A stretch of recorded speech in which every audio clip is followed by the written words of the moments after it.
Good afternoon, everyone. This is Jared Rand, and welcome to the Global Guided Meditation Call for Friday, 11/11/2022.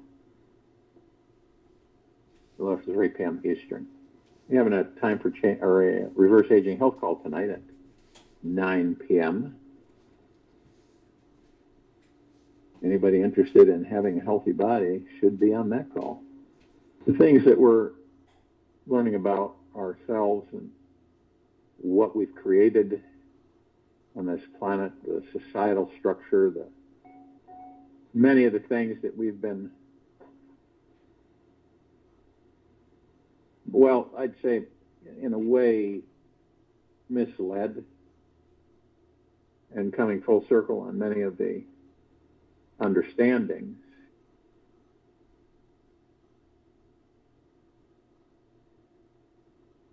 That we really never knew about.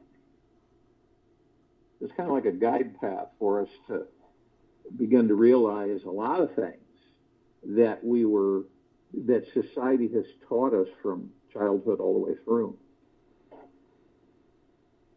This is why we have so much confusion on the planet. It isn't really a negative, it's just that, information leads to information, leads to information, and we follow, it's kind of a narrow understanding. And we talked in the last meditation about man being a rainbow and why and what that meant. A real man of religion lives the whole rainbow from rock, right? And understand what this means. This means about us, the gods that we are in these bodies. So it's always connected to that. So from the rock to God, we learn. Or we take many lifetimes to finally come to full conclusion. From rock to God, from no mind on this end to the no mind on the other end. We are the whole spectrum. We live life totally. Nothing is denied. Everything is used. Nothing is denied at all. If something feels like a jarring note, then it simply means that we have not yet been able to utilize it. And it can be used. The poison can become medicinal. We have to know how to transform it. And sometimes the nectar can be poisonous if we don't know how to use it. If we know how to use anger, we will see anger gives us a sharpness of being. But we have to know how to use it correctly in our favor, not against us. Just as if somebody has sharpened a sword. Anger, rightly used, gives us a sharpness, a radiance, and a tremendous vitality. Sex, rightly used, makes us full of love, that we can go on sharing with all and sundry, and it is never exhausted. Sex, rightly used, gives a rebirth to ourselves. Ordinarily, it reproduces children. Extraordinarily, it reproduces our innermost being.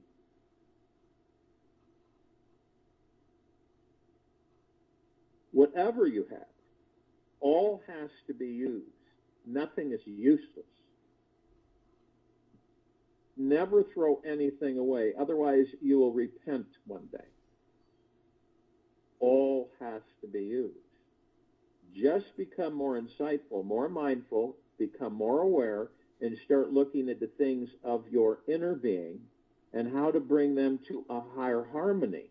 That's all. Right now, we are a crowd. Right now, we are not individuals. We are not a rainbow. All the colors are falling in separate dimensions, moving away from each other. They don't have a center. Right now, we are a noise, not music.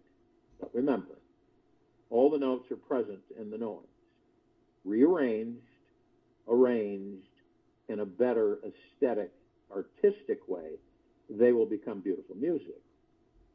All that is needed is a deep aesthetic look into our being.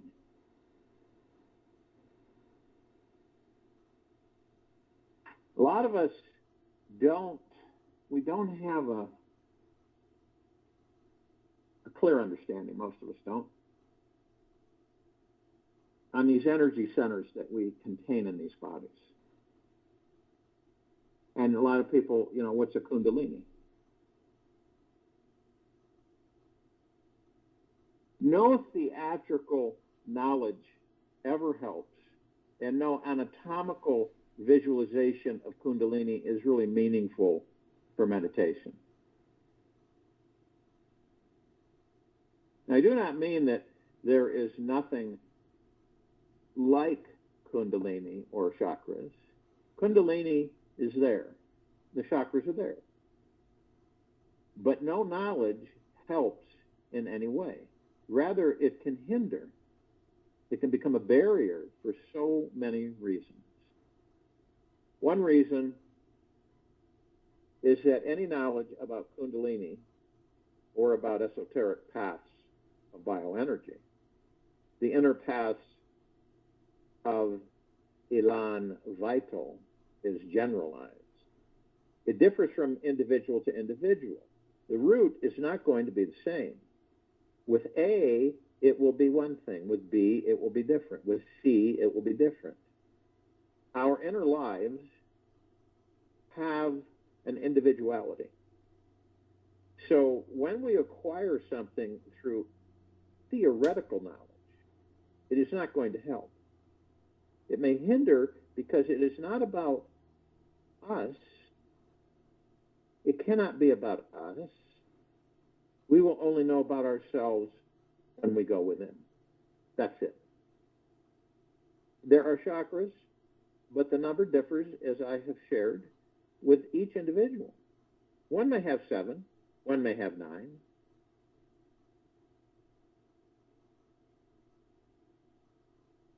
One may have more. One may have less. That is the reason why so many different traditions have developed on this planet. Buddhists talk of 9 chakras, Hindus talk of 7, Tibetans talk of 4, and they're all right.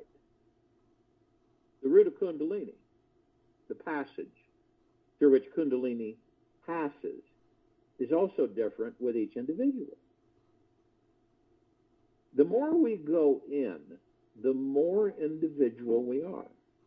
For instance, our faces are the most individual part of our bodies. And in the face, the eyes are even more individual. The face is more alive than any other part of the body. That is why it takes on an individuality.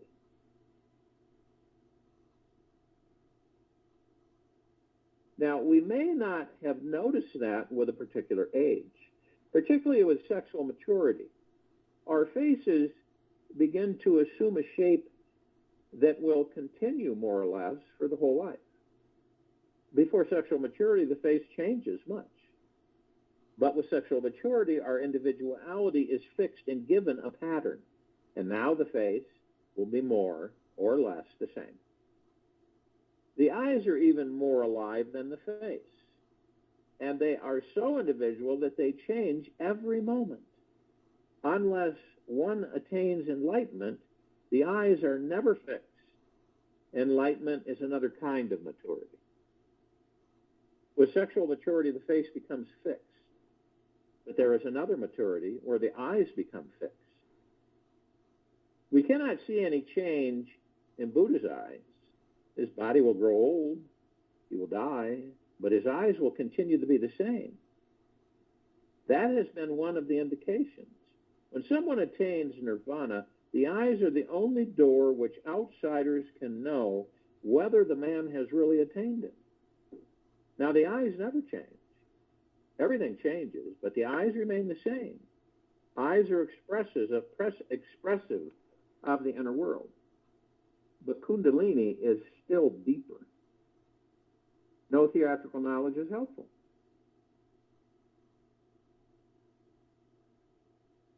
When we have some theoretical knowledge, we begin to impose it on ourselves.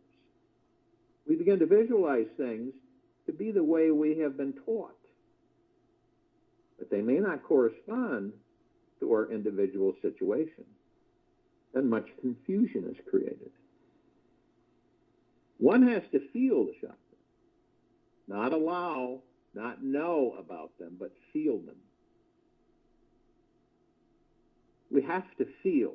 We have to send feelers inside ourselves.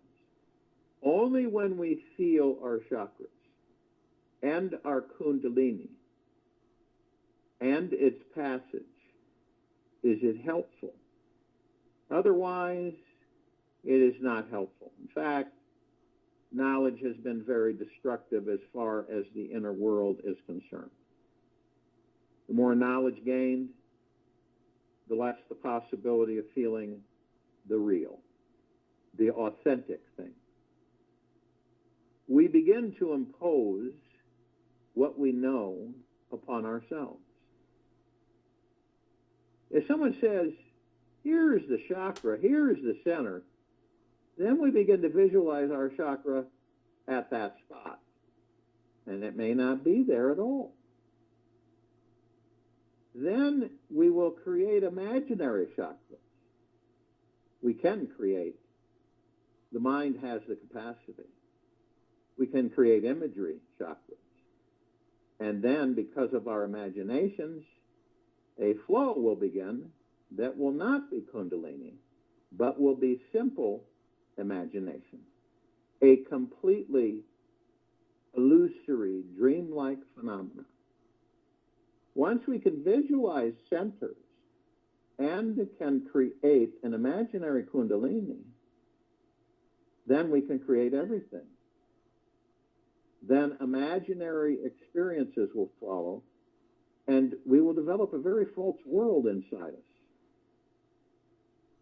The world that is without is illusory, but not as illusory as the one you can create inside.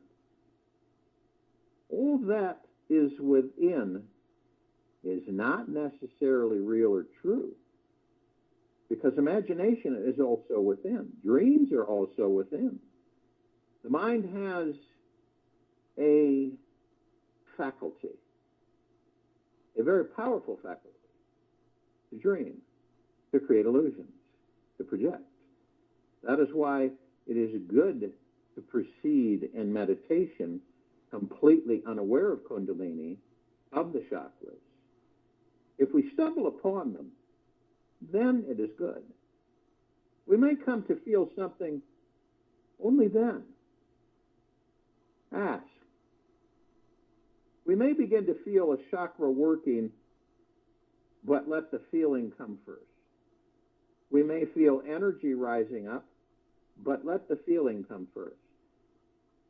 Do not imagine, do not think about it, do not make any intellectual effort to understand beforehand.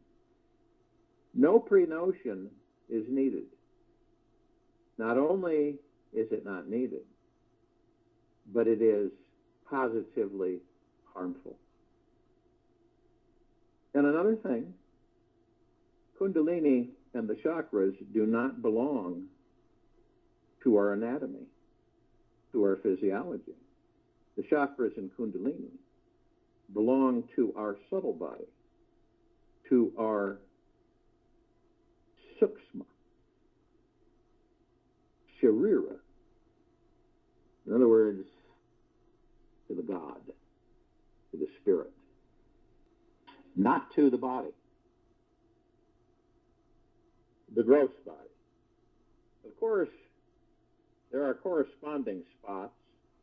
The chakras are part of our sukshma, sharira, but our physiology and anatomy have spots that correspond to them.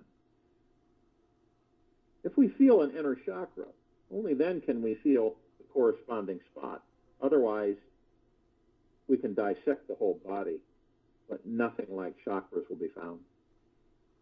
All the talk, all the so-called evidence, and all the scientific claims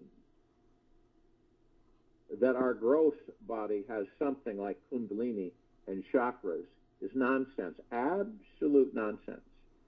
There are corresponding spots, but those spots can only be felt when we feel the real chakras. With the dissection of our gross bodies, nothing can be found. There is nothing. So the question is not of anatomy. One more thing, it is not necessary to pass through the chakras. It is not necessary. We can just bypass them. It is also not necessary that we feel kundalini before enlightenment. The phenomenon is very different from what we may think. Kundalini is not felt because it is rising. Kundalini is only felt if we do not have a very clear passage. If the passage is completely clear-cut, then the energy flows, but you cannot feel it. We feel it when there is something there that resists the flow. If the energy flows upward and we have blocks in the passage, only then do we feel it. So the person who feels more kundalini is really blocked. There are many blocks in the passage, so the kundalini cannot flow. When there is resistance, then the kundalini is felt. We cannot feel energy directly unless there is resistance. If I move my hand and there is no resistance, the movement will not be felt. The movement is felt because the air resists, but it is not felt as much as when a stone resists. Then I will feel the movement more, and in a vacuum, I will not feel the movement at all. So it is relative. Buddha never talked about kundalini. And basically, none of the enlightenments did. It is not that there was no kundalini in his body, but the passage was so clear that there was no resistance. Thus, he never felt it. Mahavira never talked about kundalini. Because of this, a very false notion was created. And then Jainas, who followed Mahavira, thought that kundalini was all nonsense, that there was nothing like it. Thus, because Mahavira himself did not feel kundalini, 25 centuries of Jaina tradition has continued to deny it, claiming it does not exist. But Mahavira's reason for not talking about it was very different, because there were no blocks in his body. He never felt it. So it is not necessary for us to feel kundalini. We may not feel it at all. If we do not feel kundalini, then we will bypass the chakras, because the working of the chakras is needed only to break the blocks. Otherwise, they are not needed.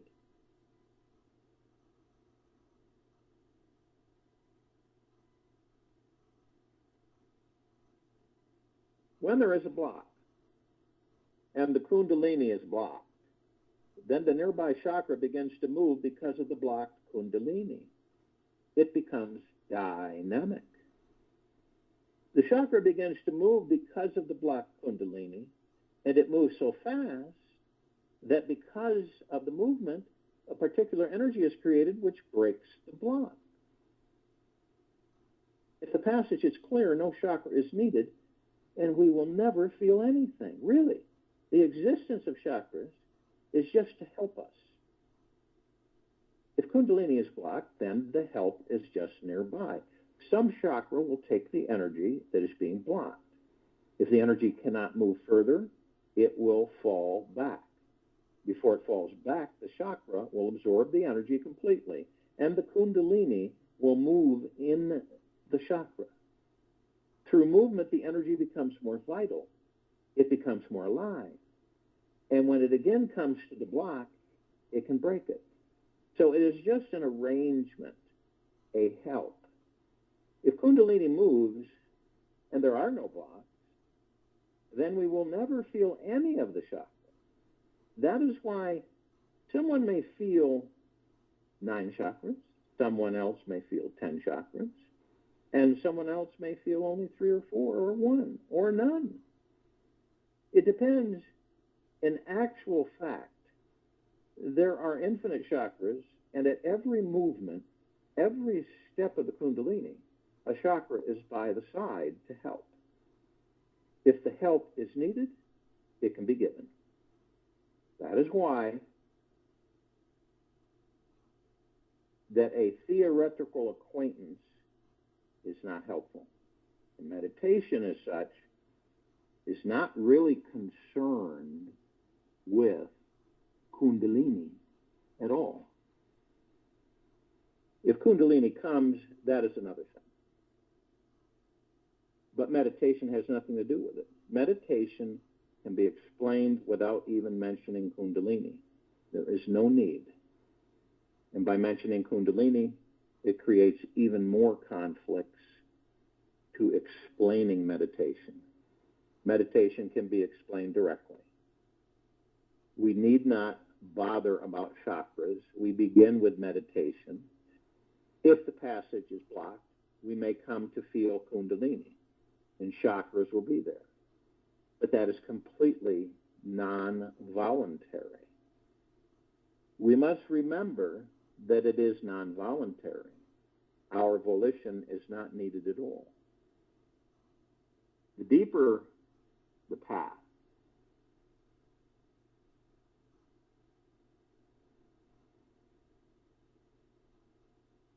the more non-voluntary. I can move my hand. This is a voluntary path. But I cannot move my blood. I can try. Years and years of training can make a person capable of making the blood circulation voluntary. Hatha yoga can do that. It has been done. It is not impossible, but it is futile. 30 years of training just to control the movement of the blood is meaningless and stupid, because with the control comes nothing. The blood circulation is non-voluntary. Our will is not needed. We take in food, and the moment it goes in, our will is not needed. The body machinery, the body mechanism, has taken over. And it goes on doing whatever is needed. Our sleep is not voluntary. Our birth is not voluntary. Our death is not voluntary. These are non-voluntary mechanisms. Kundalini is still deeper, deeper than your death, deeper than your birth, deeper than your blood, because Kundalini is a circulation of our second body. Blood is the circulation of our physiological body. Kundalini is a circulation of our etheric body.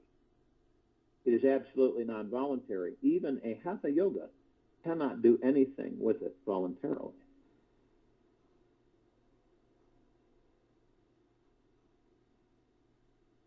One has to go into meditation. Then the energy begins to move. The part that is to be done by you is meditation. If you are deeply in it, then the inner energy begins to move upward, and you will feel the change of flow. It will be felt in so many ways. The change can even be known physiologically. For example, ordinarily, biologically, it is a sign of good health for your feet to be warm and your head to be cool. Biologically, it is a healthy sign. When the reverse occurs, the feet become cool and the head becomes warm, a person is ill. But the same thing happens when the Kundalini flows upward. The feet become cool. Really, the warmth in the feet is nothing but sex energy flowing downward. The moment the vital energy, the Kundalini, begins to flow upward, sex energy follows. It begins to flow upward. The feet become cool and the head becomes warm. Biologically, it is better for the feet to be warmer than the head. But spiritually, it is healthier for the feet to be cooler, because this is a sign that the energy is flowing upward.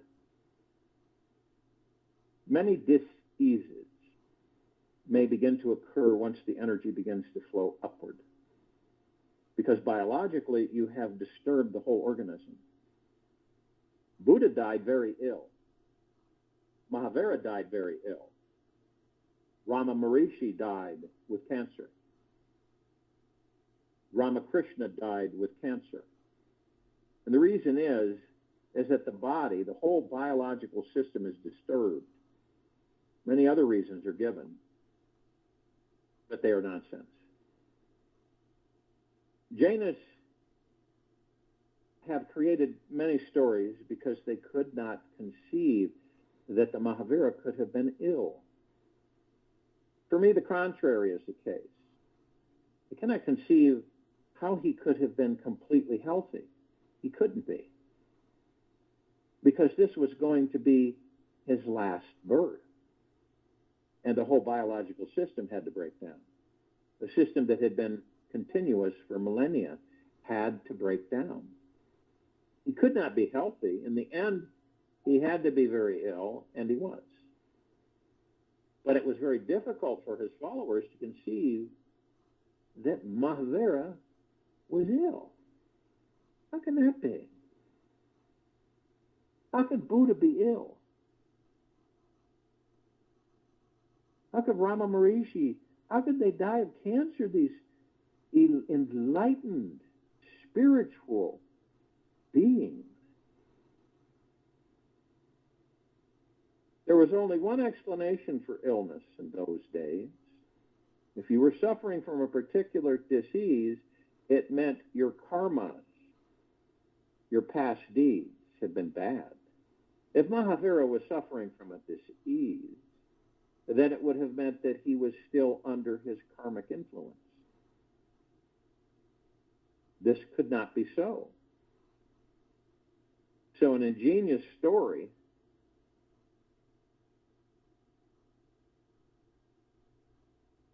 was invented that Gashalat, a competitor of Mahavira, was using evil forces against him. But this was not the case at all. The biological natural flow is downward. The spiritual flow is upward. And the whole organism is meant for a downward flow. Now, we may begin to feel many changes in the body, but the first changes will come in the subtle body. Meditation is just the means to create a bridge from the gross to the subtle. Now, when I say meditation, I mean only that if we can jump out of our gross body, which means the body, the whole body. That is what is meant by meditation. But to take this jump, we will need to help the help of our gross body. We will have to use it as a stepping stone. From any extreme point, we can take the jump. Fasting has been used to take one to an extreme. With long, continuous fasting, we come to the verge. The human body can ordinarily sustain a 90-day fast, but then the moment the body is completely exhausted, the moment the reservoir that has been accumulated for emergencies has been depleted, at that moment, one of two things is possible. If you do nothing, death may occur. But if you use this moment for meditation, the jump may occur. If you do not do anything, if you just go on fasting, death may occur. Then it will be suicide. Mahavira, who experimented more deeply with fasting than anyone else in the whole history of human evolution, is the only man who allowed his followers a spiritual suicide. He called it Santhara. That on the verge point, when both things are possible, in a single moment, you may either die or you can jump. If you use a technique, you can jump. Then, Mahavira says, it is not suicide, but a very great spiritual explosion. Mahavira was the only man, the only one, who has said that if you have the courage, even suicide can be used for your spiritual progress. From any point on the verge, the jump is possible. Sufis have used dancing. A moment comes in dancing when you begin to feel unearthly. With a real Sufi dancer, even the audience begins to feel unearthly. Through body movements, rhythmic movements, the dancer soon begins to feel that he is different from the body, separate from the body. One has to begin the movement. But soon a non-voluntary mechanism of the body takes over. We begin. But if the end is also ours, then the dancing was just ordinary dancing. But if we begin and by the end we feel as if somewhere in between the dancing was taken over by a non-voluntary mechanism, then it has become a dervish dance. We move so fast that the body shakes and becomes non-voluntary. That is the point where we can go crazy or we can jump. We may go mad because a non-voluntary mechanism has taken over our body movement. It is beyond our control. We cannot do anything. We may just go mad and never be able to come back again from this non-voluntary movement. This is the point where there is either madness or, if we know the technique to jump, meditation. This is why Sufis have always been known as mad people. They have been known as mad. Ordinarily, they are mad. There's also a secret in Bengal that is just like the Sufis. Ball fuckers. F-A-K-I-R-S. They move from village to village dancing and singing. The very word baul means baula, mad. They are people who are mad. Madness happens many times. But if we know the technique, then meditation can happen. It always happens on the verge. That is why mystics have always used the term the sword's edge. Either madness may happen or meditation may happen. And every method uses our body as a sword's edge from which either one or the other is possible. Then what is the technique to jump into meditation? Well, I've talked about two, fasting and dancing. All techniques of meditation are to push us to the verge where we can take the jump. But the jump itself can be taken only through a very simple, very non-methodical method. If we can be aware at the very moment when fasting has led us to the precipice of death, if we can be aware at the moment when death is going to set in, if we can be aware, then there is no death.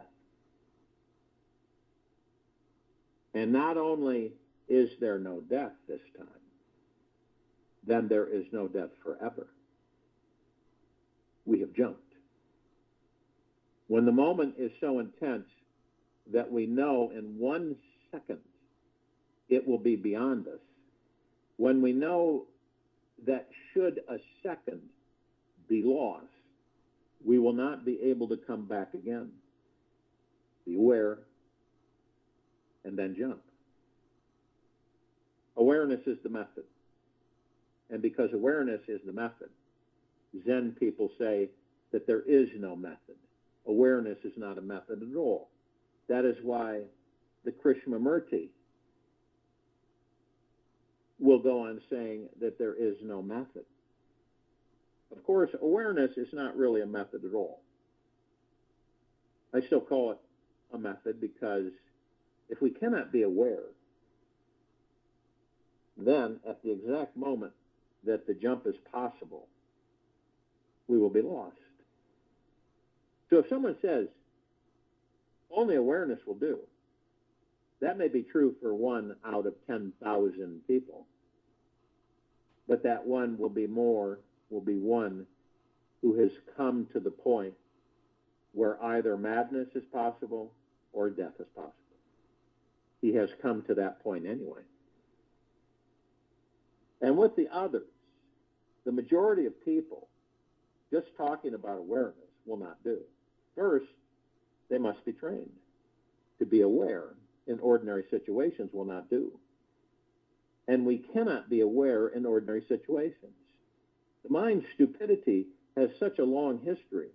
The lethargy of it, the laziness of it, the unconsciousness of it has been going on for a very, very, very long time. That just by hearing Krishnamurti or anyone else, you can never hope to be aware. And it will be difficult to be aware of those same things that we have done without awareness so many times. We have come to our office completely unaware that we have been moving. We have turned. We have walked. We have opened the door. For our whole lives, we have been doing it. Now it has become a non-voluntary mechanism. It has been removed from our consciousness completely. Then Krishnamurti says, be aware when you are walking. But you have been walking without ever being aware. The habit has set in so deeply, it has become a part of the bones and blood. Now, it is very difficult. We can only be aware in emergencies. In sudden emergency, someone puts a gun to your chest. You can be aware because it is a situation that you have never practiced. But if you are familiar with the situation, you will not be aware at all. Fasting is to create an emergency, and such an emergency as we have never known. So, when we have been practicing fasting, may not be helped through it. We will need longer periods to fast. Or, if we have never danced, we can be helped easily through dancing. But if we are an expert dancer, a Sufi dervish dancing will not do. It will not do at all because we are so perfect, so efficient. And efficiency means that the thing is now being done by the non-voluntary part of the mind. Efficiency always means that. That is why 112 methods of meditation have been developed, give or take. One may not do for you, another may. And the one which will be most helpful is the one which is completely unknown to us. If we have never been trained in a particular method at all, then an emergency is created very soon. And in that emergency, be aware. So be concerned with meditation and not with Kundalini. And when you are aware, things will begin to happen in you. For the first time, you will become aware of an inner world that is greater, vaster, more extensive this universe, energies unknown, completely unknown, will begin to flow in you. Phenomenon never heard of, never imagined or dreamed of will begin to happen. But with each person, they differ. So it is good not to talk about them.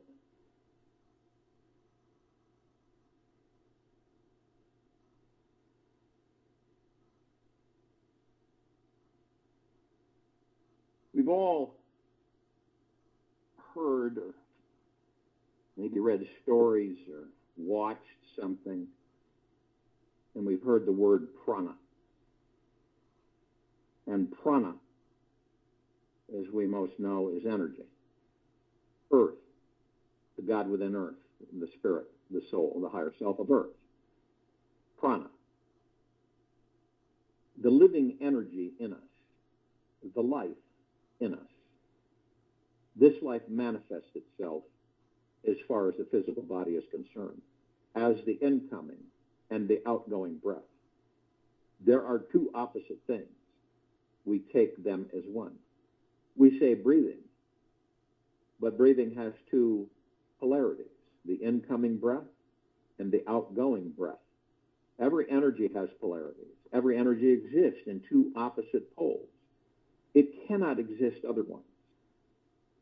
The opposite poles, with their tension and harmony, create energy, just like magnetic poles. The incoming breath is quite contrary to the outgoing, and the outgoing is quite contrary to the incoming. In a single moment, that incoming is just like birth, and the outgoing is just like death. In a single moment, both things are happening. When we take breath in, we are born. When we throw breath out, we die. In a single moment, there is a birth and a death. This polarity is life energy coming up and going down. In the physical body, life energy takes this manifestation. Life energy is born. And after so many years, different with everyone, it dies. That, too, is a greater manifestation of the same phenomenon. The incoming breath and the outgoing breath, the day and the night, in all of the seven bodies, the physical, the etheric, the astral, the mental, the spiritual, the cosmic, and the nirvanic, there will be a corresponding incoming and outgoing phenomenon. As far as the mental body is concerned, thought coming in, thought going out is the same kind of phenomenon as breath coming in and breath going out. Every moment a thought comes in your mind and the thought goes out, thought itself is energy in the mental body. The mental body, the energy manifests as the coming of thought and the going of thought. In the physical body, it manifests as breath coming and breath going. This is why we can change our thinking with breathing. There is a correspondence. If we stop our breath from coming in, thought will be stopped from coming in.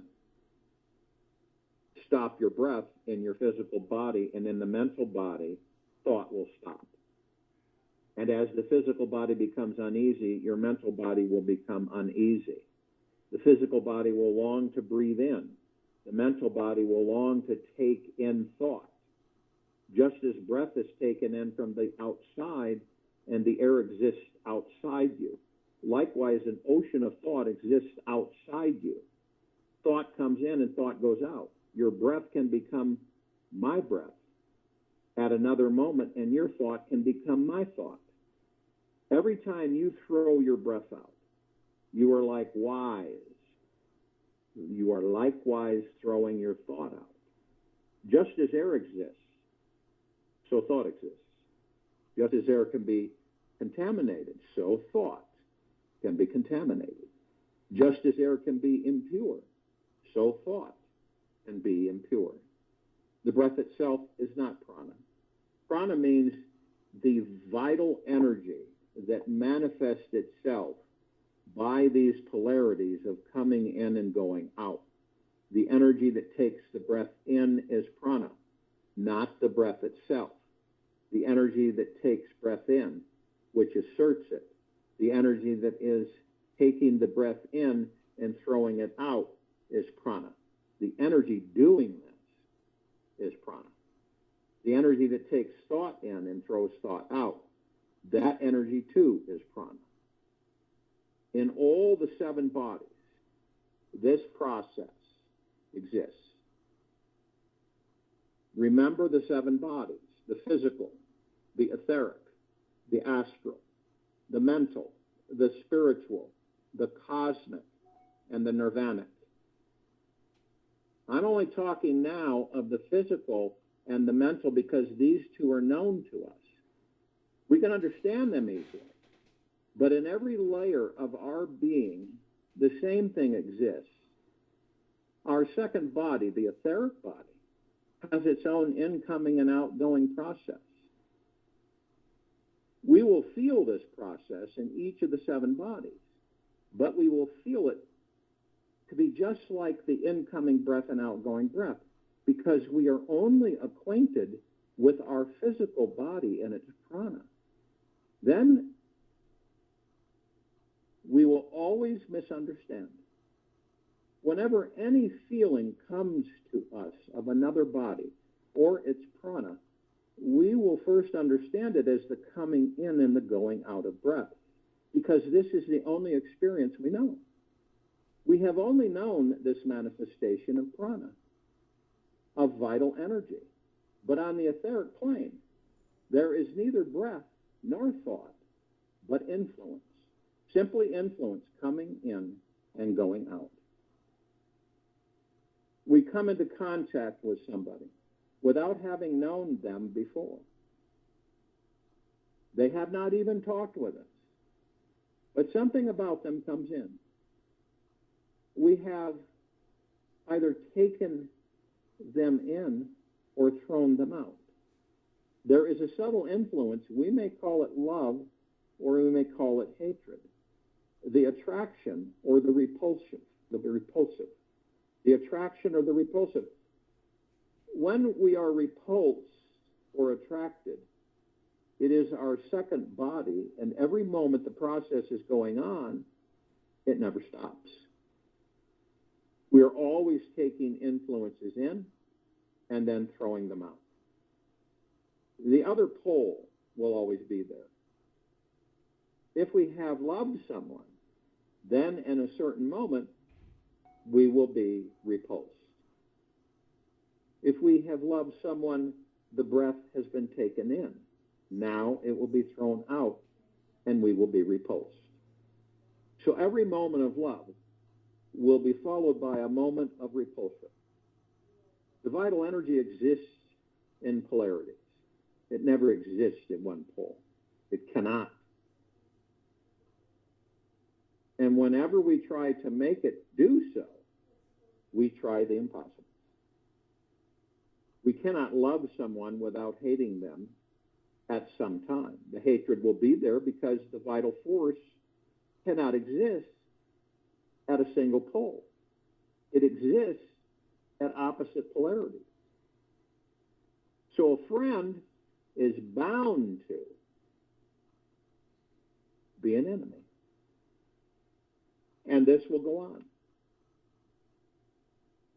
This coming in and going out will happen up to the 7th body. Nobody can exist without this process. This coming in and going out. It cannot, just as the physical body cannot exist without the incoming and outgoing breath.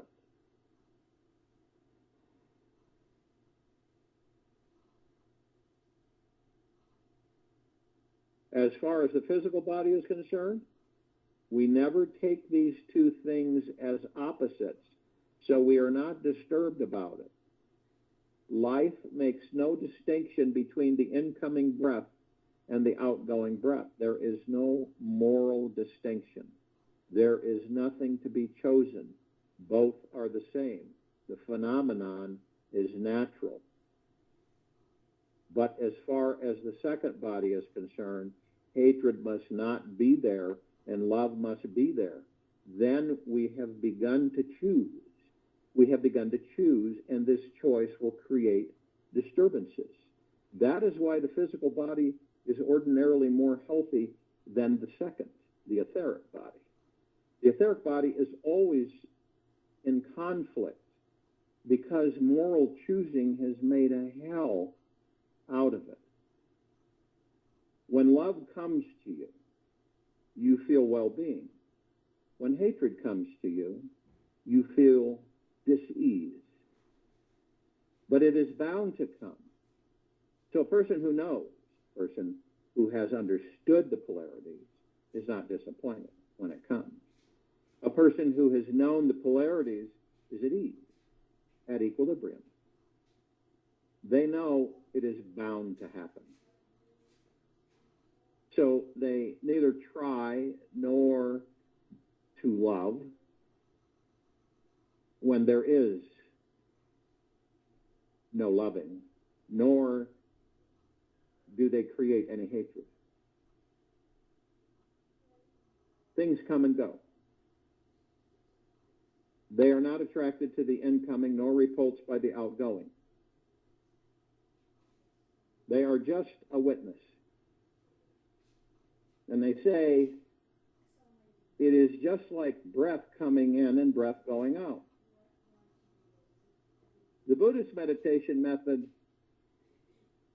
of anapanasati, yoga is concerned with this.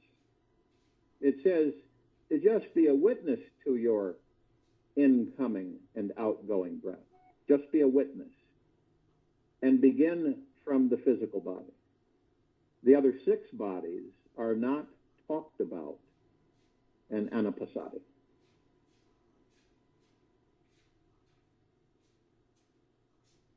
Because they will come by themselves by and by. The more we become acquainted with this polarity, with this dying and living simultaneously, with this simultaneous birth and death, the more we will become aware of the second body toward hatred. Be indifferent. Whether it is hatred or it is love, be indifferent. And do not be attached to anyone, because if you are attached, what will happen to the other pole? Then you will be at a dis-ease. Dis-ease will be there. You will not be at ease. I'll join you in the meditation, and I'll return to close this out.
Take an easy and slow breath in through the nose,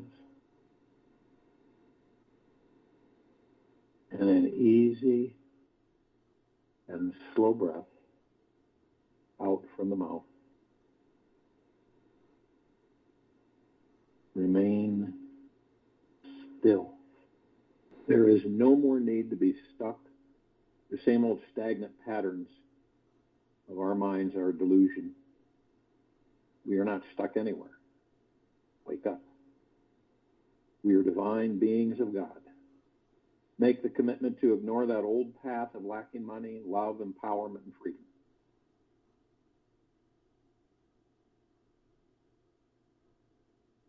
For today, practice saying yes to the experience of having access to love, joy, and total freedom. Choose to feel free in your work or lack of work.